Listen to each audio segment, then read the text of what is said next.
অনেকেই প্রশ্ন করে মাদের ভিতর থেকে, হুজুর আমার স্বামী পরকিয়া করে, এখান থেকে বাঁচার কি উপায়? বাঁচার উপায় আছে না নাই? আছে। 5টা কাজ করবেন আমার মা। কারণ হুন্না লিবাসুল লাকুম ওয়া আনতুম লিবাসুল লাহুন্না। সে আপনার পোশাক, আপনি তার পোশাক। আপনাকে কিছু কাজ করতে হবে। নাম্বার 1 হলো আপনি নারী, আপনার নারীর সকল সৌন্দর্য গুলো আপনার ধরে রাখতে হবে।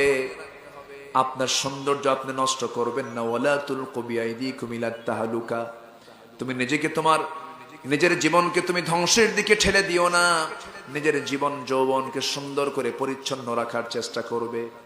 1 নাম্বার কাজ হলো মা, আপনার দেহের ফিটনেসটা আপনি ধরে রাখবেন, সৌন্দর্য ধরে রাখবেন, সৌন্দর্যকে কখনো নষ্ট করবেন না। আর সেই সকল সৌন্দর্য 100% উপস্থাপন করবেন কার সামনে? হ্যাঁ, যার স্বামী নাই সে কার সামনে? বয়ফ্রেন্ডের সামনে। বয়ফ্রেন্ডের সামনে সৌন্দর্যের স্বামী ছাড়া কাউকে দেখানো যাবে না।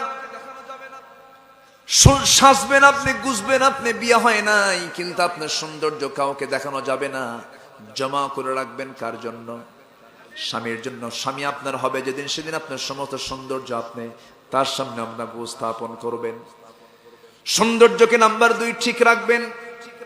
সৌন্দর্যকে নষ্ট করা যাবে না। কিছু কিছু মহিলা আছে স্বামীর সামনে সাজে না, গোছে না, নতুন কাপড় চোপড় স্বামীর সামনে পড়ে না, দুর্গন্ধ গা হয়ে যায়, কোনো আতর টাতর লাগায় না, পারফিউম লাগায় না। এমন মহিলা আছে না নাই বলেন? স্বামীর সামনে পরিপাটি থাকে না, কিন্তু মার্কেটে যখন যায় নতুন 3 পিস লাগায়া, কাপড় চোপড় লাগায়া, চুলগুলো ছেড়ে দিয়া, ঠোঁটে লিপস্টিক লাগায়া এমন সেন্ট মারে, সেই সেন্ট পুরুষের নাকে গিয়ে ধাক্কা মারে। এই আছে না নাই? আছে না নাই? সেন্ট লাগাবে কি স্বামীর সামনে না বাজারে? কার সামনে?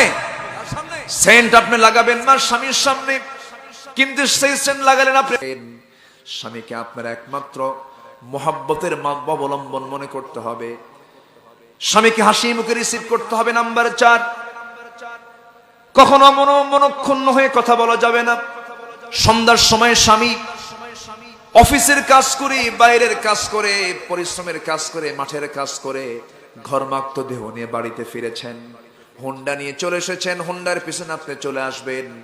হুন্ডা তুলতে একটা শক্তির দরকার, আপনি একটু ঠেলা দিয়ে উপরে তুলে দিলেন, গায়ের ঘামওয়ালা গেঞ্জিটা আপনি খুলে দিলেন।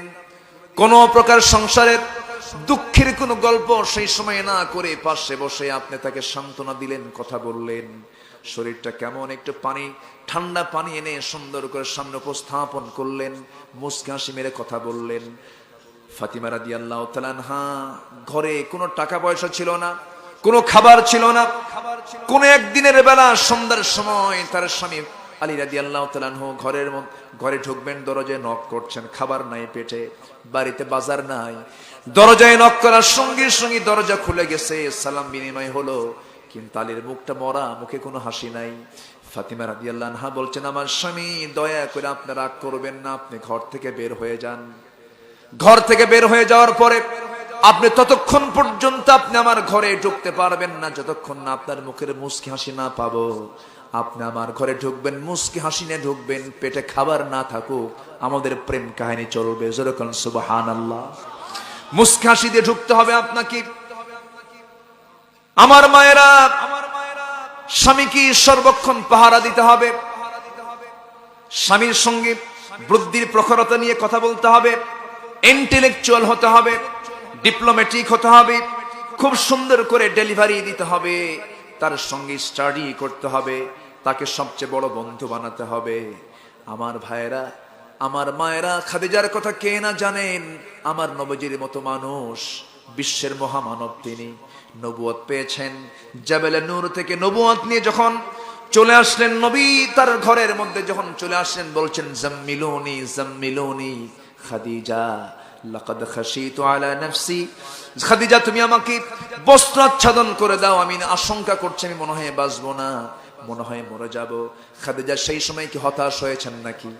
খাদিজা সঙ্গে সঙ্গে সামনে দাঁড়ায়া দৃঢ় চেতা হয়ে বললেন, আমার স্বামী, আপনি কাউকে ঠকান না, আপনি এতিমের পাশে দাঁড়ান, দুস্থের পাশে দাঁড়ান, বিধবার পাশে দাঁড়ান, অসহায়ের পাশে দাঁড়ান, মুসলিমদের পক্ষে কথা বলেন। সত্যবাদী আপনি, আপনার কোন অনিষ্ট পৃথিবীর কেউ করতে পারবে না। পাশে দাঁড়িয়ে তাকে সাহস যোগাচ্ছেন। আমার মা, আপনার দায়িত্ব হলো জীবনের সংসারের সচ্ছল অসচ্ছল বিভিন্ন সময়ে ঘাত প্রতিঘাত আসবে। আপনি স্ত্রী, আপনার স্বামীর পাশে আপনি বিশাল সাহসী ভূমিকা নিয়ে দাঁড়িয়ে যাবেন। স্বামী হচ্ছে আপনার একমাত্র অবলম্বন। আপনার জীবন, আপনার যৌবন যে স্বামীর হাতে সব দেওয়া আছে। আপনার জীবনে মরণের সময় আপনার বুঝাতে হবে আমার স্বামী ছাড়া কোনো গতি নাই। এই চিন্তা আপনি লালন করবেন। অস্বাভাবিক ভালোবাসা প্রদর্শন করতে হবে। নাম্বার 5, অস্বাভাবিক ভালোবাসা। কিছু কিছু মহিলা আছে বাবার বাড়ি থেকে স্বামীর বাড়ি আসে, বেশি টান হলো বাবার বাড়ির দিকে।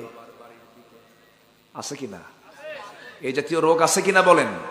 বাবারও কিছু আছে দুষ্ট। মেয়েকে স্বামীর ঘরে পাঠায়া দিয়া আবার বলে দেয়, মা স্বামীর ঘরে চলে যা, থাক, যদি কোনো কিছু সমস্যা হয় আমারে ফোন দিবি, কিছু হইলে পরে খাইয়া ফালাবো। এরকম কিছু আছে না? আসতে বল, আছে এগুলো আছে না? আছে, এগুলো করা যাবে? বিয়ের পরে স্বামীর ঘর হলো শ্রেষ্ঠ ঘর। স্বামীর ঘর কি ঘর? শ্রেষ্ঠ ঘর। আপনি যখন এগুলোতে গ্যাপ করবেন তখন স্বামী কি করবে? স্বামী তখন পরকিয়া করার সম্ভাবনা আছে না নাই?